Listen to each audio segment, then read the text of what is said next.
Bueno, muy buenas tardes a todos. Agradecerles a todos los aquí presentes, sobre todo a los organizadores del evento. Pues me dieron como la idea de hacer esta charla sobre Popayán cultural del siglo XVIII. Me voy a enfocar en 4 elementos. Voy a empezar por el primero, la lectura y la educación. A partir de historiadores como Jorge Quintero Esquivel y William Jiménez podemos hacer un trazado de qué fue lo que se dio en la educación. Por ejemplo, antes de la expulsión de los jesuitas en el año de 1767, se tenía una visión un poco aristotélica, tomista, o sea, más desde el lado religioso, más de derecho canónico, pero sobre todo había poca experimentación y observación en la forma de comprender el mundo. Sin embargo, después de la expulsión de antes de la expulsión de los jesuitas, se generaban estas temáticas, ¿no? Para las clases, gramática, latín, humanidades, filosofía, metafísica, teología. Cuando se da la expulsión de los jesuitas, se hace un registro de todos los libros, como nos plantean estos dos historiadores, de más o menos 928 libros y 76 manuscritos. Pero dentro de estos libros, pues hay una cantidad de libros que ya están evidenciando esta ciencia de finales, de 1760 a 1780.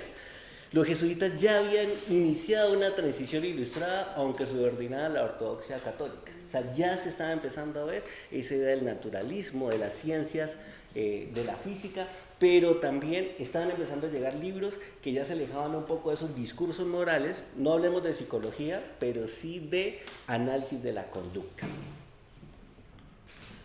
La reorganización del seminario, posteriormente en el año de 1775, después de la expulsión de los jesuitas por don Andrés José Pérez de Arroyo y Valencia, pues empieza como a estructurar otro tipo de educación, más centrada en la lógica, con un poco más de crítica a este uso de los silogismos, de la metafísica, de la física racional, y como les decía, una psicología racional, pero no hablemos de psicología porque para la época todavía no existía como tal la disciplina, pero sí en el análisis de la conducta y la forma de cómo se deberían comportar los estudiantes en el aula.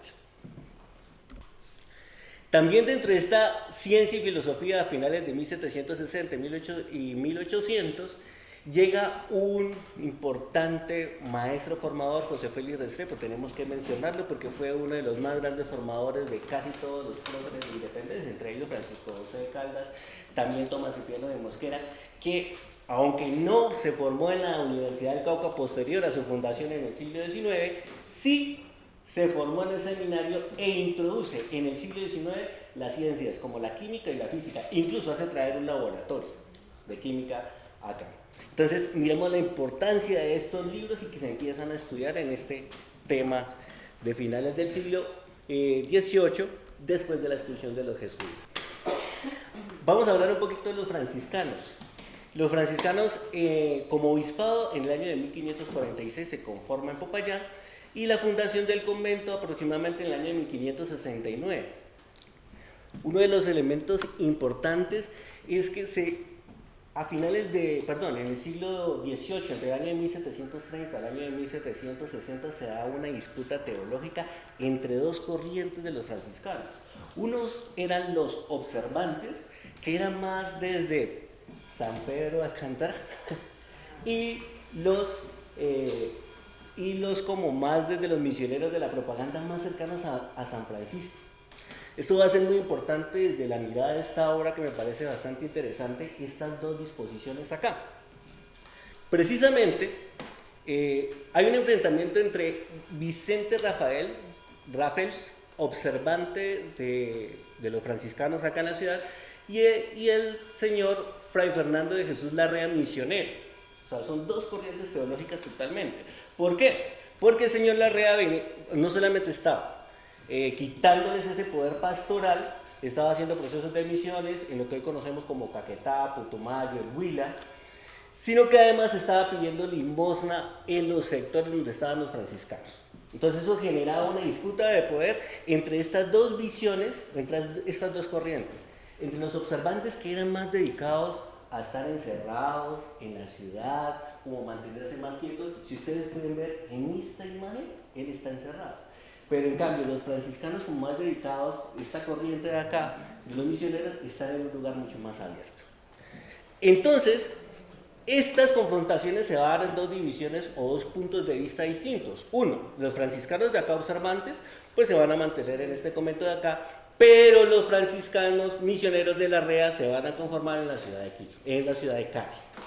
Entonces, dentro de esta disputa, pues esta disputa va hasta el Vaticano, entra el Papa Benedicto XIV, luego le da la razón precisamente porque los franciscanos observantes le dicen, precisamente vean, nosotros nos está quitando, digamos, todo este tema de las limosnas, están abusando de nuestros lugares misionales, pero el Papa Benedicto XIV y anteriormente ya se había dado una orden en la cual se tenía que dar prioridad a las misiones religiosas a finales del siglo XVIII, sobre todo a las misiones de evangelización. Y como les estaba mostrando, ¿no? ¿Qué es lo que nos está mostrando este cuadro? Cuando ya, como dice muy bien el profesor David, empieza como a disminuir ese enfrentamiento entre las comunidades indígenas y la ciudad, sobre todo desde ese ámbito, pues nos deja como una cuestión, porque precisamente como disminuyen los procesos de evangelización, esta comunidad de la REA, que son como los misioneros, los evangelistas que salen a las zonas rurales, y los de esta comunidad, precisamente podemos ver en esta obra una de dos cosas. Uno, un proceso de unión entre estas dos comunidades religiosas. Miren que este proceso ya se da a finales de 1770, pero el cuadro es de 1780. Entonces, podríamos decir que aquí hay dos visiones teológicas distintas interpretadas desde los franciscanos. Cartografía y propiedad rural. Estábamos haciéndonos unas preguntas. Bueno, ¿y dónde está el arte payanés? Esa es una pregunta. Y el arte payanés no se ve solamente a través de las obras, sino se ve a través de los artefactos y sobre todo de la cartografía. Una cuestión, miren este mapa del siglo XVIII, una cuestión de los mapas, no sé cómo suceden las obras porque no soy experto en eso, ni tampoco mucho en cartografía, es que los mapas hay que desarmarlos, son precisamente, digamos, una especie de rompecabezas que hay que irlo rompiendo para poderlo entender.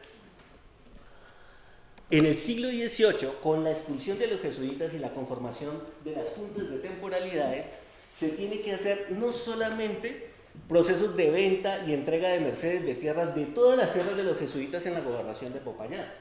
También se tenía que hacer procesos de límites, los que estaban limitando, hacendados que estaban limitando con los haciendas jesuitas. Entonces, ¿qué tocaba hacer?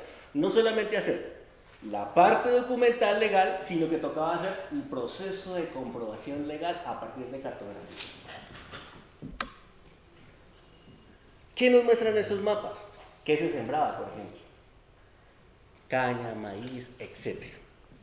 Miren este mapa del siglo XVIII, que está muy bien diseñado, muy bonito, tiene toda una coloración. ¿Por qué va a ser importante este mapa? Ahora lo voy a explicar.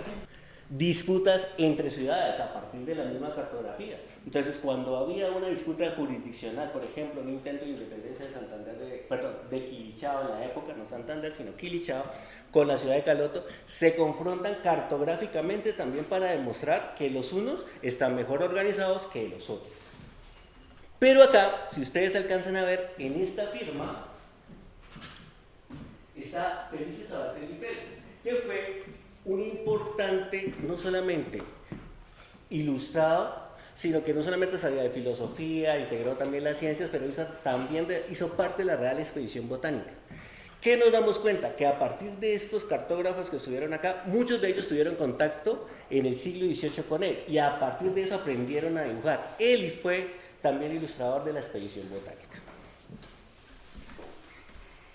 En arquitectura, después del terremoto del año de 1736, que destruye prácticamente la ciudad, lo que se da entre ese siglo, entre el año de 1736 hasta el año de 1790, es toda una definición de la arquitectura. Entonces empiezan a intervenir los arquitectos. Dentro de eso es la construcción, por ejemplo, de estos planos, esta es de la catedral. Entonces, ¿cómo iba a ser la catedral? Entonces, si ustedes se dan cuenta, esta iba a ser la torre de reloj. El diseño de la torre de reloj, que quedó totalmente distinto a lo que nosotros nos conocemos. No sabemos qué fue lo que pasó con el diseño, este diseño lo hizo Antonio García, pero se involucran muchos arquitectos dentro de ese proceso de construcción arquitectónica.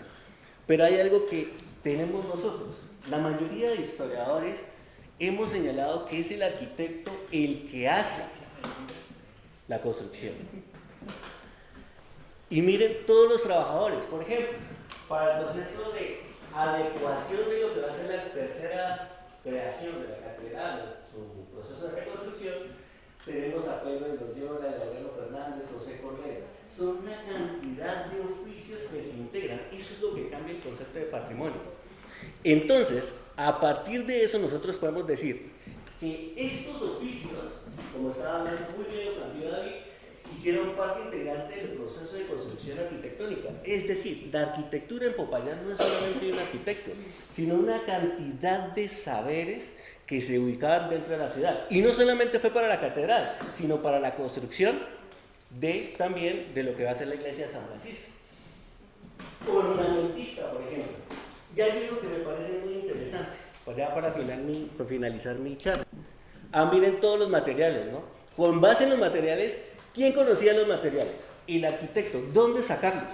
Precisamente eran los sabedores, los carpinteros, son los que conocían los materiales. Por lo general, los sacaban más allá, más abajo de lo que hoy conocemos de San Agustín, hacia el sur de la ciudad. Allá estaban gran parte donde se sacaban los materiales, las arenas y todo eso. Hay un punto que me parece muy interesante aquí, que hay uno que es supremamente importante, un oficio que es supremamente importante, que es el zurronero, para terminar mi charla. Precisamente porque sin el zurronero, que es el que sacaba los escombros, el que ayudaba a llevar la arena, era, mejor dicho, todos hemos sido alguna vez cargadores de ladrillos de alguna forma. Y con esto termino mi charla. Muchísimas gracias.